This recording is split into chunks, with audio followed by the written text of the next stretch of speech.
How's it going, Mets and overall baseball fans? Thank you guys so much for chiming back into the latest live stream here on the channel. This time not being a post-game coverage, but pre-game slash series preview because of the fact that we have this off day for the Mets.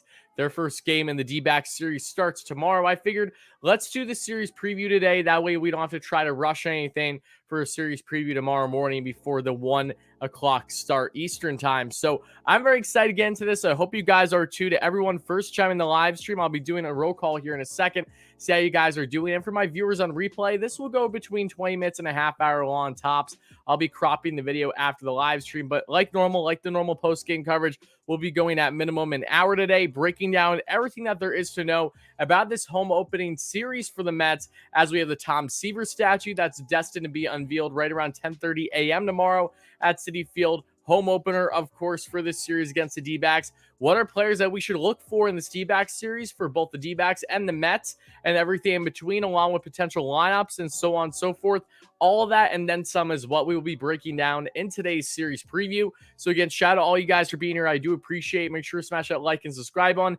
Help us get to 100 likes for the first short-term goal here in the show and help us get a 15K subs. We've been growing at a tremendous pace here on the channel. It's all because of you guys. Thank you all so much. But a quick roll call before we deep dive anything today. I see Darren, great member on the channel. Hope you're doing well, my friend. I see Optic, Sunny, Milo, how's it going? David, great member on the channel. Jameson, Kevin, let's see, Theo DeGoats, how's it going? Matthew, great member of the channel. Ozzy, long time no see. Dave, a great friend and subscriber on the channel. Derek, great member on the channel. Joey, how's it going? LGM. Jordan, how's it going? Julio, let's see. Cindy, Dolores, yes, I did eat. Thank you for asking. I appreciate that. Jay, all you guys, everybody in here, I do appreciate. Raphael, B, Newbie, Ryan, so on and so forth, and everyone chiming in. I'll be getting your questions. You know the drill. So today's itinerary, guys, is we'll be breaking down, not over a long period of time, really, what are we looking for in this series for the Mets' first home series of the season after winning their series, of course, against the Philadelphia Phillies 2-1, thanks to a 9-6 victory. If you guys did not see yesterday's post-game coverage, make sure you do, of course, always appreciate it. And yes, the Mets have won their first 2 series to start out the season, so now they got the D-backs, and I'm happy that the Mets' first series at home is against the D-backs, and it won't be the last time we see the D-backs for a little bit, because after the Giants series next week, then the Mets are heading to Arizona. So in the next 2 out of 3 series for the Mets, they are facing the D-backs both home and away, with a really good Giants team in between that next week. But getting into this series, we have to talk about, again, this is going to be tremendous, seeing Tom Seaver get his long-awaited statue at Citi Field. I cannot wait to see it on TV. Unfortunately, I will not be at the game. I won't be attending any of the home opening series. I know a lot of people are, though, so shout out to all you guys that will be in attendance for these games. I hope you have a tremendous time. I hope everything goes great. But the Mets start off this series, game 1. They are going to have Chris Bassett on the bump, who pitched absolutely phenomenal his first time out for the Mets. That was against the Washington Nationals in that series against Zach Davies. Zach Davies is actually a pitcher the Mets almost acquired at last year's trade deadline from the Chicago Cubs. Davies, who's bounced around multiple teams throughout his young career, is currently with the D-backs. Didn't have a terrible first game to start the season, but he will be getting the start against Bassett. Then game 2, we have Cookie Carrasco, who pitched phenomenally. He pitched 5 strong innings, only gave up 1 run, which was that Nelson Cruz bomb, that being in the DC series in the Mets game that they lost after a Cookie gem, unfortunately, because of the 8th inning implosion. But Cookie is looking to really come off of a strong start and hopefully get another strong start and hopefully a win in the column as well against Zach Gallen, who is the #1 stud in that rotation for the D-backs.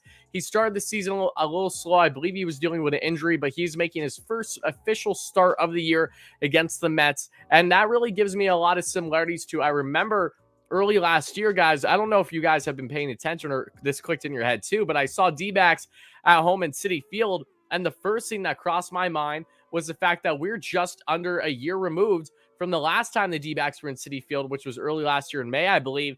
And that's when the rat and raccoon incident happened, of course, between McNeil and Lindor. Then Lindor hit that home run that helped the Mets win it in the end.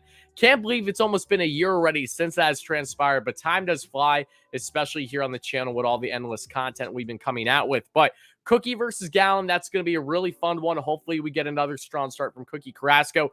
And then game 3 is to be determined against to be determined. Technically, it's still to be determined for the D-backs. I'm going to go on a limb and assume it's going to be Caleb Smith. Now, Caleb Smith has not performed great. He's definitely better as a reliever than he is a starter. He can be stretched out either way. I think that Caleb Smith is more than likely going to start this game based on the days that are matching up for him. And who is going to start for the Mets in game 3 will be interesting because you have two options really other than doing a complete bullpen game, and that is having David Pearson, who pitched 4 scoreless, beautiful innings out of the previous game a couple days ago when Taijuan Walker exited the game after 2 perfect innings because of the shoulder issue he had that he's on the 10-day IL for, unfortunately. But Dave Pearson looked great. He did get worked by the D-backs last season, but it'll either be him or it'll be Tyler McGill because it will be McGill's 5th day ready to pitch because of the off day that the Mets have today, technically. But when you look at matchups, especially how the San Francisco Giants series is going to go, McGill feels like he is best to match up for the first game of that series against the Giants, which would be against Alex Cobb. That entire rotation for the Mets, all the pitching matchups will be huge because as of right now, it would be McGill versus Cobb for that Giants series. Again, we'll talk about that series preview when it happens, but then you have Mad Max Scherzer versus that would be for the Giants in their young stud who stepped up in the playoffs, especially in Logan Webb. Then game 3 of that series would potentially be Chris Bassett versus Carlos Rodon. And then game 4 would be Cookie versus DeSclafani. So that's going to be a pitching duel of a 4-game set next week. So because of those reasons, it just feels best that David Pearson gets the start for the Mets this Sunday. And also, speaking of this Sunday, yes, the legend himself, Jay Horowitz for the New York Mets, will be throwing out the first pitch. He will be getting presented. I believe he's going to be presented with his own booth just because of him and all of his history with the New York Mets, obviously. So he'll be throwing out first pitch. That's going to be awesome. Again, a very historical first opening series for the Mets at home between the Tom Seaver, it being Jackie Robinson Day, of course, which I cannot believe I did not mention until this point. Shame on me for that. And, of course, them honoring Jay Horowitz on Sunday in that series. So a lot of positivity, a lot of really paying homage to the Mets and the people in the organization that paved the way to this point. It's definitely a great start. It's a great look for Steve Cohen and everything that he's done. It's such a small sample size of a time over these past 2 years, and it's only just beginning. As we know, Old Timers Day later this year, Keith Hernandez's number game retired. All those great things have yet to come. And also sooner than that, they'll be celebrating, of course, other things like Johan Santana getting his no-hitter with the New York Mets. They'll be celebrating the anniversary of that and a lot of other things. So it's a great year to be a Mets fan, especially for Mets fans that have been Mets fans for decades long and have seen plenty of history in the organization for the team in Queens. That will be on full display throughout the season, which is definitely awesome. And shout out everybody again in the live stream right now. I'll be getting your questions, comments, and concerns about the series very soon. I assure you guys. Let's see. He isn't skipping Walker's spot, so it'll likely be Pearson. Okay, perfect. Thank you for letting me know that. Yeah, like I said, I expect David Pearson to start or at least get the bulk of innings in that game 3. So now let's get into, okay, what are the key players to watch in this series? Because for the New York Mets, you can pick this entire lineup. Let's be honest. They're facing a Diamondbacks team that is 2-4 to start the season, has not had a good start. None of their hitters, for the most part, have really been all that productive outside of Beer, who's a young stud of a first baseman, who is one of the 3 guys I think we need to be paying attention to potentially the most in this series. But when you look at the Mets, who should be most productive? At least in my opinion, 3 guys that stand out. Again, you could put Lindor, Alonso, you could put anyone. But for my personal 3, 1, I went with Starling Marte. I think he's definitely a guy to keep an eye on. 1, I really think Marte is just easily one of the best players on this team. I felt that way since the Mets acquired him. He's just such a tremendous athlete. He's grinding out at bats. Even when he isn't getting great contact, he's still managing to get on base, steal a bag, and then score a run without a problem because of how well his base running is. One of the best in baseball. But Marte also, if we're talking about personal pitching matchups, how he matches up against at least one or multiple pitchers in the series. Zach Davies, he has had his number on big time and just around 31, 32, 33, however, at bats against Zach Davies in his career. Starling Marte has a 359 batting average, a 419 slugging, a 419 on base percentage, a 429 slugging for a total of an 848 OPS against Zach Davies. So for basing things on pitching hitting matchup, I really like Starling Marte to have a good day for the Mets home opener this Friday, which is tomorrow at the time of recording this. But then also Eduardo Escobar, not really so much for the numbers because he doesn't have, tremendous numbers against all these starters per se, but more so just because of the fact that he is a former Arizona Diamondback. He knows that team very well. Yes, I know that it has changed a lot over just a short period of time in which he has stopped playing for them. He was, of course, traded from the D-backs to the Milwaukee Brewers late last season, helped the Brewers head into the playoffs, and now he's a New York Met, and he's looked great so far as the Mets starting third baseman. I expect him to have a pretty good series against a D-backs team that's, one, is depleted, and two, he knows better than anyone else on this current Mets roster. So there's definitely an advantage to being a former longtime teammate of a lot of the opposing players on the D-backs. And then my third player I picked, I'm sticking with the high hand. I'm sticking with the guy that's hit home runs in back-to-back days, who gets on base on average, it feels like, at least 3 times a game. And that is, of course, in Brandon Nimmo. Nimmo, again, back-to-back home runs in that series against the Philadelphia Phillies, was an on-base phenom. Nimmo is just playing like typical Nimmo. More home run power than maybe you'd expect from him to start this season. Again, 2 home runs back-to-back. I don't know how many times you're going to see that from Brandon throughout the year, so definitely enjoy it while it lasts. Either way, he has had a hot bat, and in a very small sample size, it's only 6 at-bats, so again, it really does not mean much. But in 6 at-bats, Nimmo does have a 500 average against Zach Davies in his career and has a ridiculous, or just under 1,600 OPS versus Zach Davies. So again, 6 at-bats, that's the equivalent to 1 long, prolonged game where you have 6 ABs. Still, though, Nimmo, good early numbers against Davies. We'll see how he does against Gallen and, of course, against potentially Caleb Smith, because when we talk about the D-backs that I am concerned about the most in this series, again, a D-backs team that is depleted, that'll be a bottom feeder, one of the worst teams in the league expected to be this season, has quite the uphill battle when you're in the NL West, when you have 3 teams destined to go on deep runs this year, potentially, at least regular season, that being in the Dodgers, Giants, and Padres. Padres trying to make some noise, of course, but still, the D-backs, Ketel Marte is the first guy you got to look at. Marte, when healthy, he's one of the better players in all baseball. He normally has a tremendous WRC+. He's a phenomenal athlete. The Mets would love him too. Many contending teams would love a guy like Marte. He recently just signed an extension with the D-backs this offseason, similar to how Jose Ramirez for the Cleveland Guardians just signed a 7-year, $140+ million extension.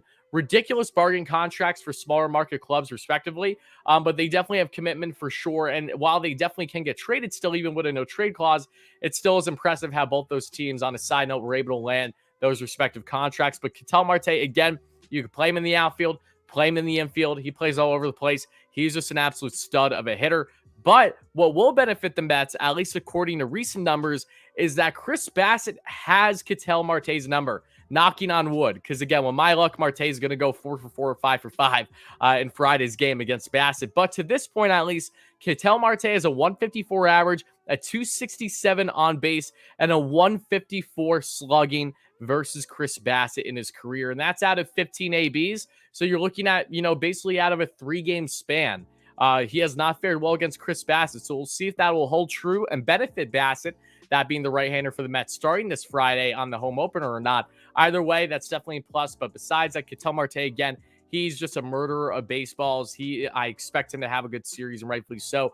Off to a slow start this season, but he will definitely pick it up. Zach Gallen is another guy I definitely want to keep an eye on regarding the Arizona Diamondbacks, because Gallen, when he is on, he is looking one of the better young pitchers in all of baseball. I mean, he has Cy Young potential, in my opinion, once he's fully healthy and rolling. I view that highly of Zach Gallen. He, of course, was traded once in his career already, and he looks like he very well could be the next big thing for the D-backs, should, one, he be able to stay healthy, and two, that the D-backs don't trade away someone like him, because that's another thing that you got to keep in mind. And the third player that I'm focusing on, especially in this series, again, there are many, and I'm curious how much at-bats this player is going to get, but Seth Beer, the 25-year-old left-hand hitting first baseman, has been one of, if not the best hitter for the Arizona Diamondbacks to start the season. He's only had 13 at-bats, so again, hasn't played every game to the full potential of 3 to 4 at-bats. His last game, he only got one pinch hit, one at-bat, but he did pinch hit and get a run scored, an RBI there. But Beer, again, to start the season, has a 308 average, 1 home run, 4 RBIs, 895 OPS, and his last name's Beer. How can he not think he's not going to be a stud? So definitely a guy to keep an eye on, especially with how much they're going to bounce things between Beer and Walker at first base. Walker, who's usually their first baseman, right-handed when it comes to actually hitting the ball too. Beer is that lefty. So you have to look at the matchups. I kind of expect Beer to probably be the starting first baseman for the D-backs against Bassett. probably more often than not throughout this series, if I'm being quite honest with you. Christian Walker does have some nice numbers against some of the Mets pitching. I think Cookie Carrasco in particular stands out. I could be wrong, however, but no less, keep an eye on Beer. There are definitely some other D-backs that you can keep in mind, like David Peralta, of course. He's a veteran, but he still knows how to play ball. There's a couple else, but I would say out of the many for the D-backs in their roster, the three that definitely you want to keep an eye on for sure are the likes of Ketel Marte, Zach Gallen, because he is that stud of a pitcher out of the three that the Mets will be seeing, and yes, the young first baseman in Seth Beer. So before I go any further, I want to thank everyone again that has been chiming in to the show. I hope you guys have been enjoying. I do want to see quick. I thought there was a comment.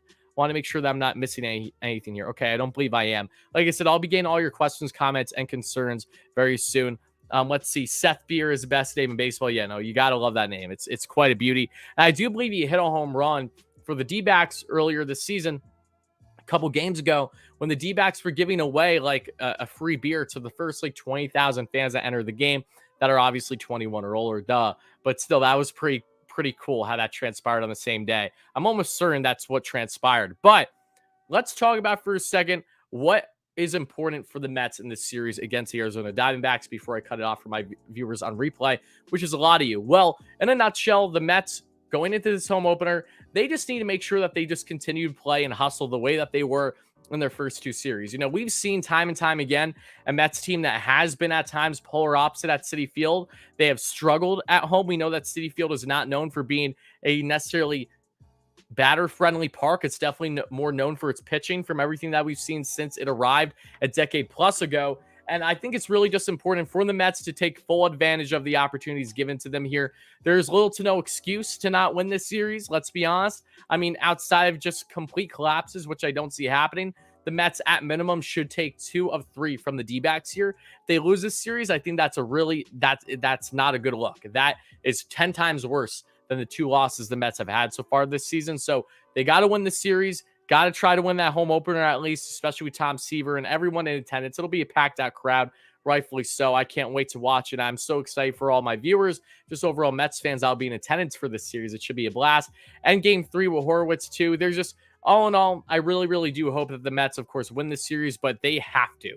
This is a series, and this is something that we'll be talking about plenty throughout the season. It's inexcusable to lose a series to a team like this, no matter the circumstances. And maybe I will have a different viewpoint if we get to that point and things are different.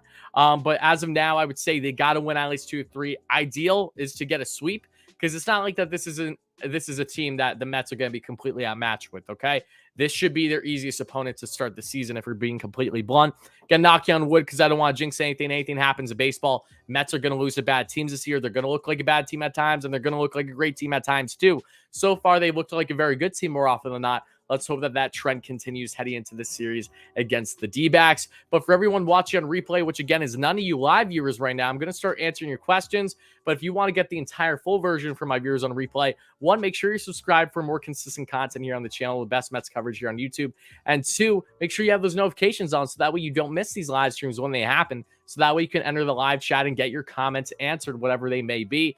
But again, hope you guys enjoyed. For my viewers on replay, this is where I'll be cutting things off. So make sure to smash that like and subscribe button and stay tuned because we'll have post-game coverage here on the channel starting this Friday.